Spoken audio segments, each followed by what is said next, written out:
What if everything you needed to know about restoring your body was sitting in a book most people have read cover to cover and never once read as a health manual? A cup, filled with something ordinary, something most people walk past in a grocery store without a second thought. Today I'm walking you through 15 drinks documented in Scripture, alongside the real modern research behind why so many of them still hold up. Stay with me all the way to the end. Because number 15 is one most people find genuinely shocking. You've probably been told for years it has nothing to do with your diet at all. The Bible disagrees. So does the research. Drop your country in the comments. Grab the free 5 cookbook recipe in the description before we begin. Let's go. Drink number 1, water itself. Genesis 1:2, the earth was without form, and darkness was upon the face of the deep, and the Spirit of God moved upon the face of the waters. Water exists in Scripture before anything else does, before land, before light. The very first substance mentioned in the entire Bible.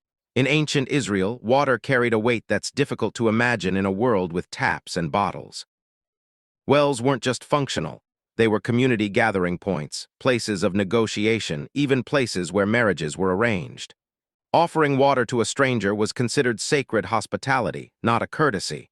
Modern science doesn't need much convincing here, but the numbers still matter. Even mild chronic dehydration, something extremely common in adults over 50 who simply stop feeling thirst as strongly as they used to, has been linked to reduced kidney function, joint stiffness, and measurable drops in cognitive clarity and short-term memory.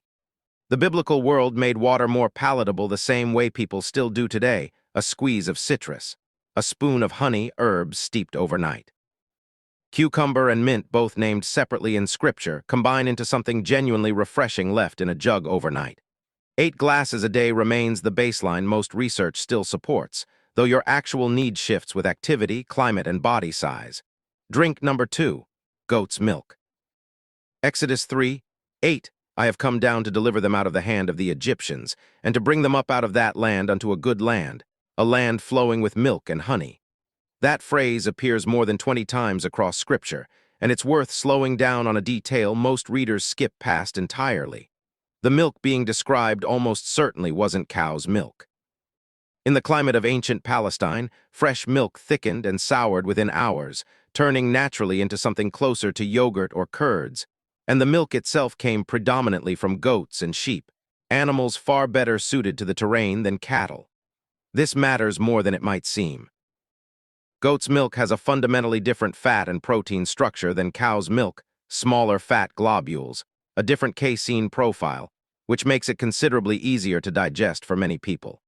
If you're someone who's noticed dairy sitting heavier on your stomach than it used to, this isn't unusual. It's an extremely common shift after 50, and goat's milk is frequently far better tolerated. It's also naturally rich in beneficial bacteria when consumed in its traditionally soured form, functioning, in effect, as a living probiotic food centuries before anyone coined that term.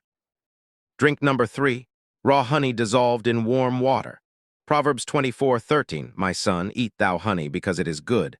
Simple advice, stated plainly with no elaboration needed. And the simplicity is part of what makes it interesting. Scripture doesn't hedge here. It states honey is good and moves on. Raw honey carries something processed honey loses almost entirely once it's commercially heated and filtered. Its natural enzymes, a measurable antibacterial compound called hydrogen peroxide, and antioxidants that begin breaking down under high heat. Research has documented raw honey's role as a natural prebiotic, feeding beneficial gut bacteria, and its long traditional use in supporting wound healing. 1 teaspoon dissolved in warm, not boiling water, often paired with lemon, remains one of the simplest morning rituals on this entire list. Drink number 4. Wine, and the word moderation is doing real work here. 1 Timothy 5:23, Paul, writing directly to Timothy, advises him, no longer drink only water, but use a little wine for thy stomach's sake, and then often infirmities. Notice what that verse doesn't say. It doesn't say drink freely. It doesn't say wine cures illness. It says a little, for a specific physical complaint, as a deliberate departure from drinking water exclusively. Modern research on red wine consumed in genuine moderation, 1 small glass alongside a meal, not a bottle over an evening, has identified resveratrol and other polyphenols linked to cardiovascular support. This is the same compound we explored in detail when covering the Sardinian centenarians and their relationship with Cannonau wine. If alcohol isn't part of your life, this one is entirely optional, and Scripture itself frames it that way as situational, moderate medicinal use, not a daily requirement for everyone. Drink number 5. Vinegar heavily diluted. John 19:29 describes vinegar, essentially soured wine, being offered during the crucifixion narrative. A detail often read purely through a lens of suffering. But historically, vinegar carried a separate and very practical reputation in the ancient world as both a cleansing agent and a digestive aid. Modern research on apple cider vinegar specifically has produced something genuinely useful here. Consumed diluted in water before a meal, vinegar has been shown to measurably blunt the post-meal blood sugar spike, a finding we covered in detail in our A1C reversal video, where this exact habit played a documented role in someone's recovery. 1 to 2 tablespoons in a full glass of water before eating remains the standard most research points toward. Drink number 6. Pomegranate juice.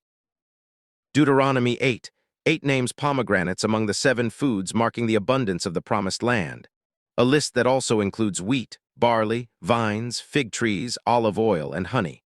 Pomegranates carry the highest total antioxidant content of any commonly available fruit, measurably higher than red wine, higher than blueberries.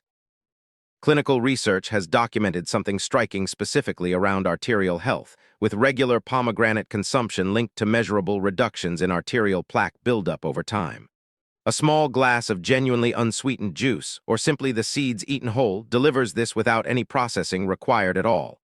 Drink number 7. Hyssop tea. Psalm 51:7, purge me with hyssop, and I shall be clean. Hyssop shows up repeatedly at significant moments in Scripture tied directly to purification and cleansing. Modern research on Hyssopus officinalis, the actual plant, has identified documented antimicrobial, antioxidant, and antiviral properties, and traditional herbal use consistently describes it supporting the lungs in clearing mucus. A small amount steeped as tea goes a long way, given how concentrated its active compounds are. Every drink covered so far costs almost nothing. Water, honey, a vegetable from a tree, a handful of seeds, a few leaves of an herb steeped in hot water for 5 minutes.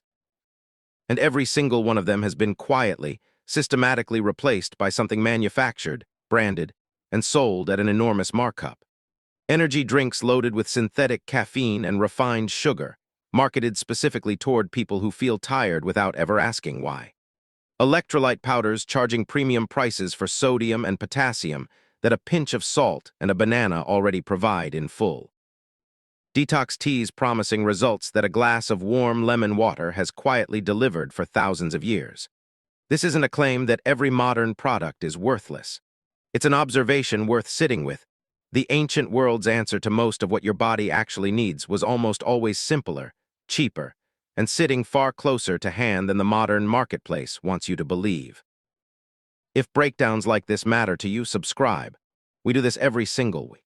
Drink number 8, mint tea. Matthew 23:23 lists mint directly alongside other herbs of the era valued enough to be taxed. Mint has long documented digestive benefits, supporting bile flow and easing bloating and discomfort, particularly when consumed after a heavier meal. A simple tea steeped in the evening remains one of the most accessible digestive aids available anywhere. Drink number 9. Cumin, referenced in that same verse, Matthew 23:23, alongside mint. Cumin carries documented anti-inflammatory compounds and has traditionally supported digestion across multiple ancient cultures, not only the biblical world. A small amount steeped in hot water, often paired with mint, makes for a simple after-meal drink with centuries of consistent traditional use behind it. Drink number 10. Almond milk. The almond tree is tied symbolically throughout Scripture to watchfulness, partly because it blooms earlier than surrounding trees, waking up, in a sense, before the rest of the land does. Nutritionally, almonds deliver magnesium and healthy fats consistently linked to nerve health and steady, sustained energy. Soaked almonds blended into warm milk with honey and a little cinnamon stirred in makes for a genuinely calming evening drink, still used in many households today, whether or not anyone in them realizes the biblical thread running through it. Drink number 11. Barley water. Deuteronomy 8. The same verse covering pomegranates also names barley among the 7 foods of the Promised Land. Barley contains beta-glucan, a soluble fiber clinically documented to support healthy cholesterol levels and stabilize blood sugar response. Simmered gently in water and strained, barley water has been used traditionally for both digestive support and gentle, mineral-rich hydration. Drink number 12. Grape juice, wine's non-alcoholic counterpart. Number 6. 3 references grape juice specifically in the context of a Nazirite vow, where wine itself was deliberately set aside. Grapes, particularly dark varieties, carry the same resveratrol discussed earlier in the wine segment, available here without any alcohol involved at all, a meaningful option for anyone who wants the compound without the drink it's usually associated with. Drink number 13. Cucumber-infused water. Numbers 11.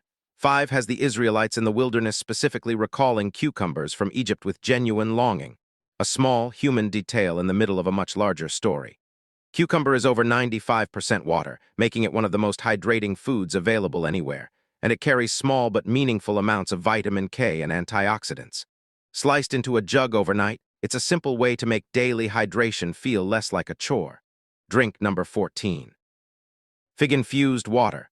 2 Kings 20:7 describes a poultice of figs applied directly for healing, a rare moment where scripture documents something close to a physical medical intervention in detail.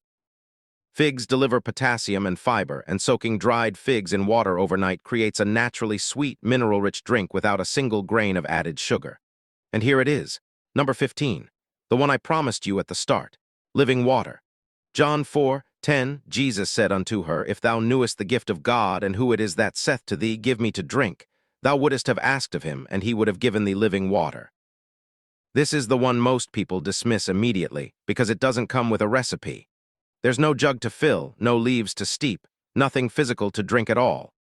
You've probably been told for years, implicitly, never quite stated out loud, that anything purely spiritual has nothing to do with your actual physical diet, your actual physical health. But the research on chronic stress tells a different story than that assumption allows for.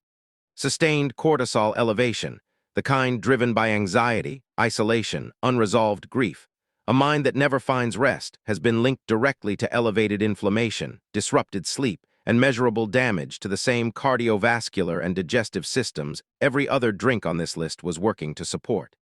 In other words, you can drink the pomegranate juice. You can dilute the vinegar correctly. You can steep the hyssop exactly right. And if the underlying state of your mind is running in a constant low-grade emergency, a meaningful portion of that physical work gets undone from the inside. Living water was never meant as a replacement for the other 14. It was meant as the thing underneath all of them, the reminder that the ancient world never separated the condition of the body from the condition of everything else going on inside a person. That's number 15, not in your grocery store, not in a glass, and arguably the one doing more quiet work than any of the others.